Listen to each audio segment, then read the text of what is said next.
Fy enw I yw Geraint Roberts, ac rwy'n eich croesawu chi i'r fideo yma I gofio Llywelyn ap Gruffydd ein lliw ola. Bob blwyddyn, rydw I a David Peterson yn cyflwyno y seremoni o'r gofeb. Dyw hwnna ddim I fod eleni, felly dyn ni wedi creu fideo yn lle. Dwi eisiau chi feddwl wrth I chi wylio'r fideo yma, dwi eisiau chi feddwl am Llywelyn a'i gwmpe, ond hefyd, fel ni'n meddwl bob blwyddyn, am ei ddilynwyr am y bobl a aeth gyda fe I ardal Buallt yr amser yna yn 1282 ac a gafodd ei lladd. Ac yn wir, fel y clywch chi, ni'n meddwl am phawb sydd wedi aberthu dros Gymreigdod, dros y blynyddoedd. My name is Geraint Roberts, and every year you'll find me at the memorial in Cilmeri helping to present the ceremony with David Peterson, but that is not to be this year. So we've created this video, which will give you an idea of the sorts of things that we usually do. And as you watch this video and listen to it, we hope that you will remember Llywelyn ap Gruffydd, ein lliw olaf, our last prince. And, as we always say every year, we don't just remember Llywelyn, but we remember his followers, and we remember everyone. We remember those who have kept the flame of Welshness and a dream of Welsh freedom alive over the years. Nawr felly, fe gawn ni glywed gan David Peterson, y gof yr artist, yr ymgyrchydd, yn darllen gwaith y diweddar Gwynfor Ifans, fersiwn o Dranc Llywelyn. David Peterson, artist, blacksmith, campaigner, usually shares the duties of presenting at the memorial with me every year. This year, he sends us a video where he reads from the work of the late Gwynfor Ifans.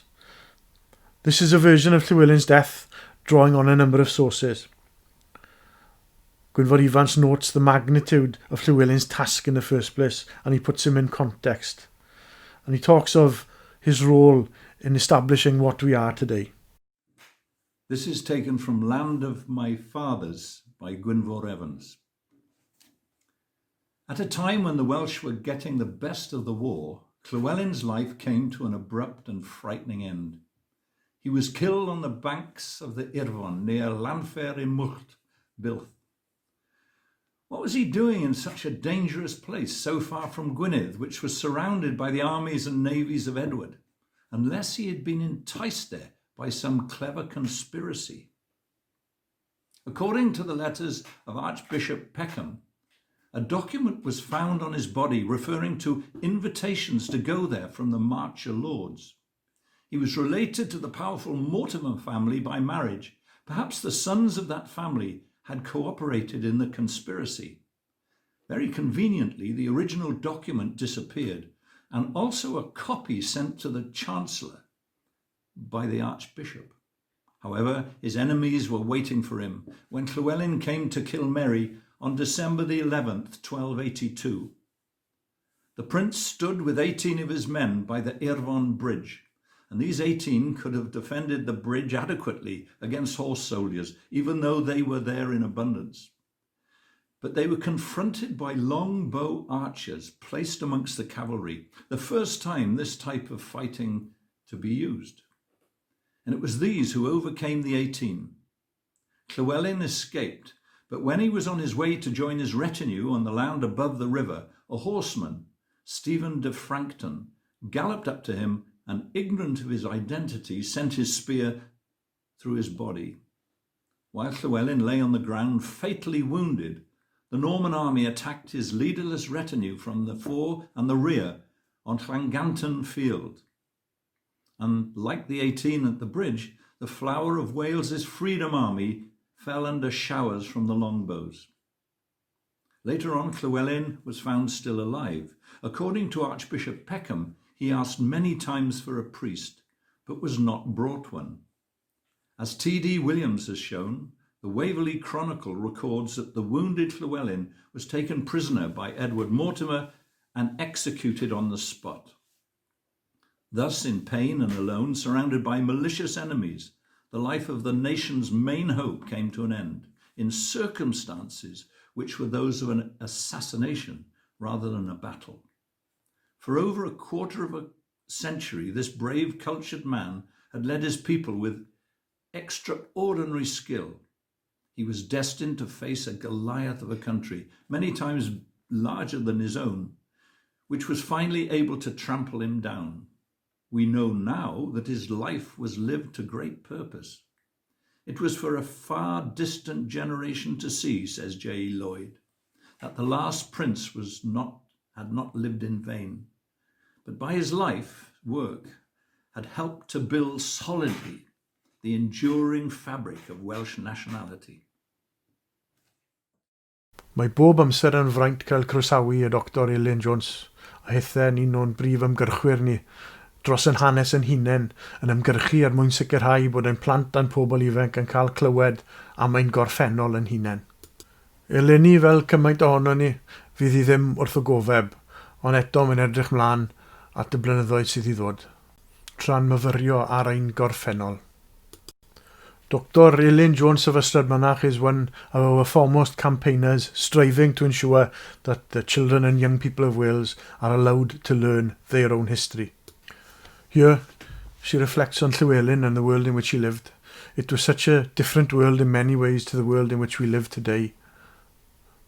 But we still speak the same language, we still belong to our bro as Llywelyn belonged to his. We are still a Cymru. We are not necessarily better than anyone else in the world, but we are different. And these differences should be celebrated, for they are part of the richness of our world. Llywelyn and his followers defended Wales, they defended our Welsh identity. They defended the things that made us what we were and what we are. Mae'r flwyddyn hon wedi bod yn flwyddyn rhyfedd iawn mewn sawl ystyr. Ac mae'n dod at ddiwedd rhyfedd, oherwydd am y tro cyntaf ers blynyddau maith, fyddai ddim yn sefyll ar ran lle lladdwyd Llywelyn. Llywelyn Lle Olaf yn 1282. Ac oedd yr dod at y gilydd yn Cilmeri a cherdded lan sydd at y cofeb a thrafod, siarad a chofio yn ddefod pwysig ac yn rhan o mywyd a rhan o ymwybyddiaeth hanesyddol i, os chi moyn. Ond bydd rhaid ni gofio Llywelyn mewn ffyrdd eraill. A chofio nid yn unig i farw fe, ond yr hyn mae fe'n ei olygu i ni heddi. Yr holl ganrifoedd hynny, ers iddo fe gwrdd â'i ddiwedd creulon, brwnt, bwys yn antfach i slaw'r gofeb.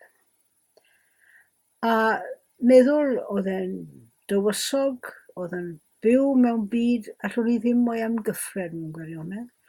Bydda fe ddim wedi meddwl mae'n debyg dwywaith amdano ni, wiryn bobl Cymru. Ond bydda fe wedi siarad yr un iaith hynny, a bydda ni wedi bod gallu deall yn gilydd yn y Gymreg. Bydda fe falle ddim yn deall yn hyfodiaeth i, mae rhaid i fi weid. Ond bydda ni'n gwybod mae Cymreg o'n i'n siarad. A bod ni'n perthyn felly i'r Cymru, a rhai sy'n rhannu'r un fro. Felly, i ni'n cofio fe oherwydd yr iaith, oherwydd iddo fe geisio ymladd dros ryddid Cymru, dros ei hawliau hunan wrth gwrs, a dros hawliau ffrindiau ac yn erbyn y rhai oedd nhw'n ystyried yn ormeswyr ac estroniad.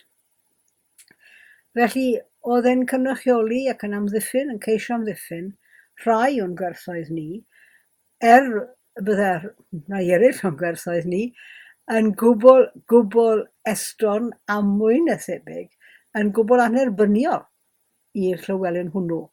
I ni'n gwybod cyn lleied amdano fe fel person. I ni jyst yn gwybod digwyddiadau mawr i fywyd a'i ddiwedd trychinebus. Ond i ni'n cofio'r dygnwch na, oedd yn mynd â fe i Cilmeri, yn mynd â fe i, beth wedwn ni, oedd sefyll un o frenhinoedd mawr yr oesoedd canol. Ar ddiwedd ei oes, Edward y Cynta, oedd yn arwyddiadol am ei rym a'i allu fel milwr. Ond oedd e'n neud e dros i ddarn bach o dir, i bobl i iaith A'r syniad yma bod e ddim yn gosod ei hunan i fyny i fod yn well na neb arall, ond yn wahanol. Ac oedd e am sicrhau parhad i'r gwahaniaeth hynny rhwng y Cymru a'i pobl o'i cwmpas nhw, a'i cyfoeswyr nhw mewn gwledydd eraill.